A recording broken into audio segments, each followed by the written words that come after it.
I'm Owen Bigland. This is the Inside Edge video blog. Okay, it's Saturday, so let me do a quick blog here. I get a lot of requests from this, and I've done a few in the past on some of the tools, let's call it my tools for success, on some of the things that I do to kind of stay educated, keep getting better, keep learning more, some of the websites and podcasts and things that I use on a daily basis here that I think you guys will find interesting. So keep it simple here. About 6 months ago, I decided I bought a new iPad, Apple iPad mini, the ones with that now. My other one was about 4 years old, so it didn't hook up to my wireless ear pods.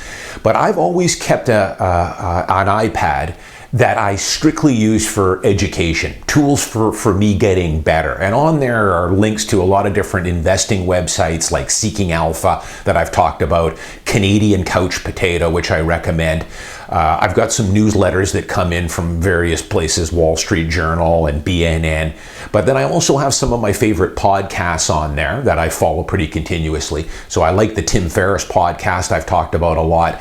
I also like to listen to Jim Cramer's Mad Money. They've got a commercial-free version. Cramer is hit and miss. The thing I like about Jim Cramer the most, though, is his access to really high-level CEOs. And he brings them on pretty consistently. Guys like Tim Cook and Alex Gorski from Johnson & Johnson. You know, he has single-handedly made me a fair bit of money. I owe Jim Cramer a good bottle of wine if I ever ran into him. Because about 3 years ago, he had an exclusive interview with Tim Cook on Apple. And at that time, Apple was getting beaten down quite a bit. These analysts were saying, you know, that the days of the iPhone are over. Apple's best days are behind it. He had a half-hour interview, an exclusive with Tim Cook, and he doesn't give a lot of interviews. And Tim Cook on there basically said, these analysts don't know what they're talking about.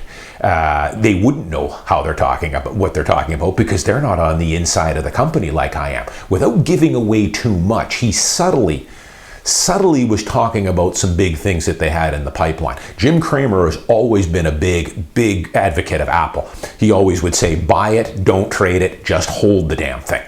And on his interview there, I had already owned a lot of Apple, but I did another large push into Apple on that. Got it at what looks like now fire sale prices back then, and it's been incredible for me.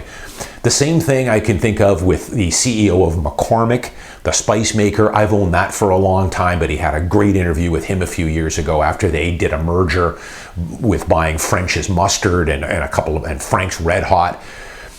Stock was beaten down for that, said they overpaid. He brought the CEO on there and he laid out a really impressive game plan on how these synergies will be realized in the next year. Turned out to be an incredible move. Stock was up 100% since then. I went in on that one. General Mills, same thing with that one. Brought on the CEO of General Mills. It was a stodgy stock, hadn't done much. They had a large merger where they paid $3 billion for a pet food company. Again, analysts beat it down, overpaid for it. CEO came on there and again laid out a pretty good strategy on why this wasn't overpaid. And again, turned out to be another good call. I bought some more, stock went up. Now, it always doesn't work that way, but Jim Cramer, Mad Money, excellent resource for high-level CEOs, and he's one of the few guys that has them. The other thing I've got on this business iPad of mine, which is exclusive to my learning, I've got my Spotify on there. So Spotify is incredible. It's one of those things, it's $8 a month. If you're not on Spotify, I mean, Apple Music would be the same. I don't know how they do it. Best if they could triple the price of Spotify to $25 a month and I'd still gladly pay it. Spotify now is going huge into the podcast market. They have some incredible business and motivational podcasts on there. And I'm sure Apple has the same. But I'm with Spotify, so that's another app that I have on there as well that I highly recommend. Amazon Prime, I've got an Amazon Prime membership. I talked about this before. I will buy used business books all the time. Now with Amazon Prime, in the past, before I had it, your shipping cost was more than the book. Now with Amazon Prime, it cuts that down. You can buy some incredible business, autobiographies, motivational books, selling books, whatever, salesmanship, public speaking, All kinds of fantastic books for under $10 used on Amazon. I recommend it. I kind of go on buying binges. Usually at the beginning of the summer, I'll buy 7 or 8 books for my summertime reading, but I'm periodically always on there buying books. I've got stacks of them here that I eventually have to get to, but they're cheap. $5, $6, $7, $8 for some of these classics you can buy. Those are some of the tools that I use, and this iPad I use pretty much exclusively for these things. A lot of podcasts listening to, some Jim Cramer. I'm big on the Tim Ferriss podcast as well. And I would suggest people maybe try a similar thing. I'm a big believer in, as I've said before, be careful with a lot of the mainstream media and stuff that's out there. Rather than them feeding you this narrative and this news, I'm a big believer in you selecting what you want to listen to. And here's something that I would tell people. I've never been on Facebook in my life. I've never been on Instagram. I'm not all that active on Twitter, but I've got a couple thousand followers. I do tweet stuff out, but I don't engage on Twitter, and I certainly don't spend any time really scrolling through Twitter. I follow about 150 people that occasionally I'll take a look at what they're putting out there, but I'm very selective on who I follow. But I would tell people, especially coming with this COVID, and you turn on the news today and all it is negative. It's all nonstop COVID. We're getting into another lockdown. Try an experiment. I tuned out the mainstream media many, many years ago, but I would tell people, dial out all mainstream media, including Twitter and Facebook and all that. Try it for a week. Just go cold turkey on it, and instead load up an iPad and listen to some business podcasts. Go onto a site like Seeking Alpha, which is a great site for resources for stock investing. Go to a site like Canadian Couch Potato, which will teach you all about index investing, which is all most people need. Get out of these high-priced mutual funds. Get away from most of these advisors that are charging you 1%. It's a blatant gouging. Instead, go to a site like Canadian Couch Potato and spend a week learning about things like taxes on stocks, taxes on mutual funds and ETFs. They've got these model portfolios there that will do the job for 99% of you guys. Just roll your money into this basket of ETFs, low-cost ETFs, and be done with it. Set it and reinvest the dividends. But spend a week learning about some of this stuff. You need to learn the basics, as I've often said. You don't need to be an expert in investing or in real estate or business. But it sure is good to have the basics, the fundamentals of how some of this stuff works. So give it a go for a week. Dial out all the news, the CNN, the CBC, all of it. And just focus on a 1-week learning program, listening to podcasts or reading some books or going on to some of these websites. I think you'll notice a huge difference in your mental psyche and how you feel. So much of this negative news, people don't realize what it's doing to your psyche, your consciousness, taking in all this negative news and media. Give it a try. But these are some of the things that I use. Focus on, instead of the news and the mainstream media, focus on maybe an exercise regimen or your diet or maybe getting an extra hour of sleep. Try it for a week or 2.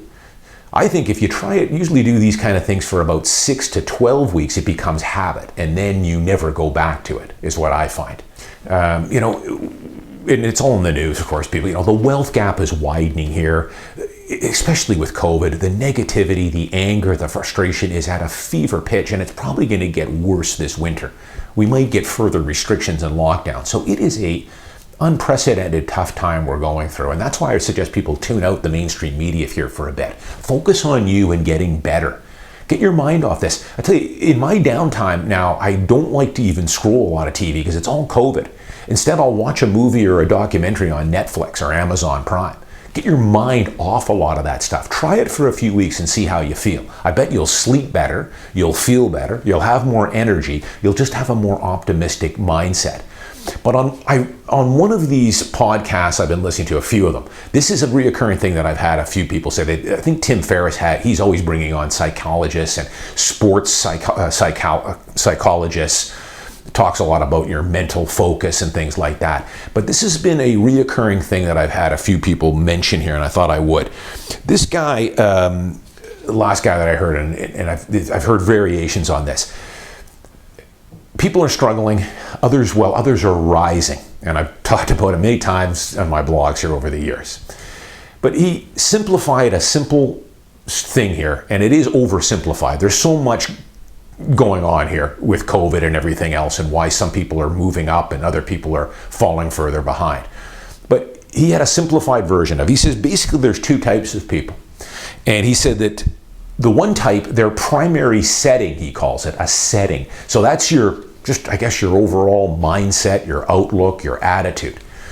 Their overall setting is, their primary setting is they get pleasure via entertainment and the millions of sources of entertainment you can have. He says those people tend to struggle, especially during the COVID times here. Life's tough. Where he said the other group of people, their primary setting is that they get pleasure via achievements. And you know, I know this is an oversimplified thing here. It's not that simple, but I think there is something to that. I enjoy entertainment just as much as the next guy. I take nice vacations. I enjoy watching movies, going to nice dinners and all that great stuff. But I would say the core of my focus, my energy, and how I do arrive with a lot of enjoyment and pleasure is through achieving things, whether that's becoming the top producer at my brokerage the last 2 years, or I'm on track right now to becoming a President's Club member, which is the highest level in the Vancouver Real Estate Board, or setting certain goals with my stock portfolio. You know, or setting goals with my fitness levels and the type of conditioning I'm in. I get a lot of satisfaction, a lot of pleasure from those things. And most successful and driven people do. Nothing wrong with entertainment, but you do find that people that struggle tend to derive a lot of their pleasure from entertainment. And that's just the way life is. As I've said many times here, life is what you put into it. Nothing more, nothing less.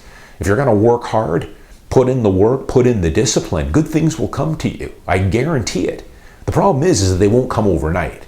And that's what causes most people to fail. They start on a program, whether that's entering a new career or starting a side hustle or learning how to play guitar or learning how to become a DJ and mix music. It doesn't come overnight. It's a lot of frustration, and you won't see the results for a long time. In some cases, it can be years. It took me 5 years, 6 years as a working realtor before I even really started noticing a lot of success. But you just keep moving forward, getting better, and that's the way life is. So those are some of the tools that I use. Finish it off with a little bit of motivation there.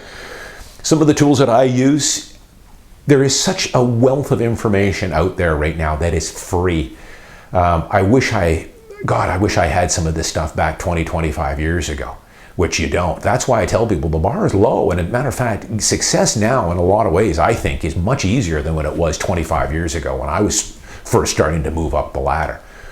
You know, you can basically get a university education in anything you want free off of podcasts or books or websites or blogs or whatever.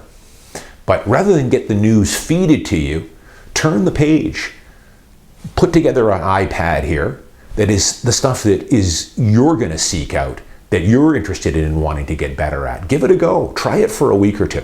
See where it goes. I'm Owen Bigland. As always, thanks for watching. I'll see you next week.